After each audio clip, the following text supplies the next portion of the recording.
प्रथम पठन आदि ग्रंथरु पाठ अध्याय 17:3-9 पद पर्यंत। तुम्हें अनेक गोष्ठीर पिता हेब। अब्राहम मुह माड़ी पड़ू परमेश्वर ताहांको कहिले, देख आम्हे तुम सहित आंभर व्यवस्था स्थिर करिअछु। तुम्हें अनेक गोष्ठीर पिता हेब, एणिकी तुमर नाम अब्राहम परिवर्ते अब्राहम हेब, कारण आम्हे तुमको अनेक गोष्ठीर पिता कलु। आम्हे तुमको अतिशय बुद्धि करिबु, तुमठारु अनेक गोष्ठी उत्पन्न हेबे और राजा माने मध्य तुमठारे जात हेबे।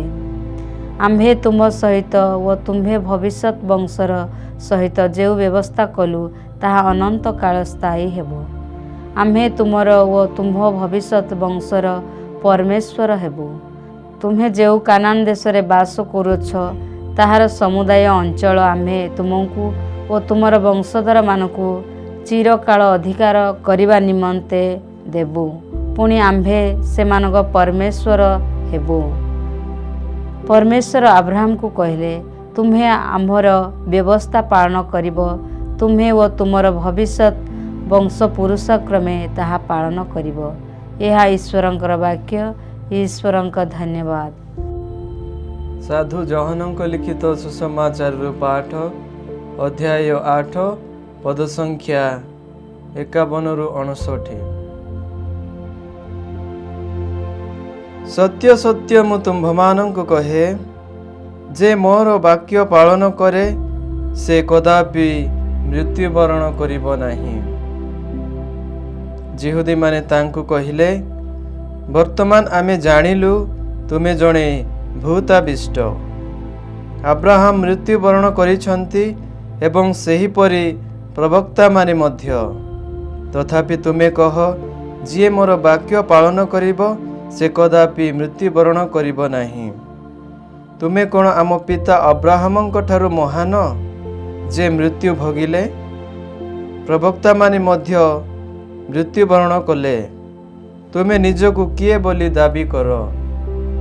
यीशु कहिले, मु जदि निजकु गौरवान्वित करे तेबे मोर गौरव मूल्यहीन। वास्तव रे मोर पिता मते गौरवान्वित करंती, जाहांकु तुम्भे माने आमर ईश्वर बोली कहि थाओ। तुम्भे माने ताहांकु न जानिले सुधा मु तांकु जाने।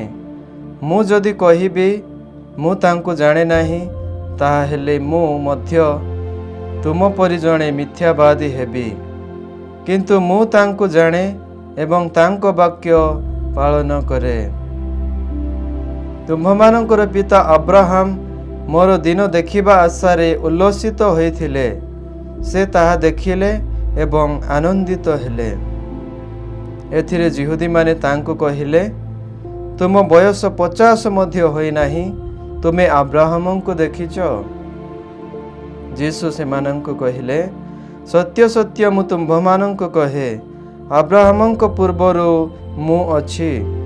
एथिरे सेमाने तांकु मारिबा पाई पत्थर उठाइले, किंतु यीशु गोपନରେ मंदिररु बाहरी चली गले।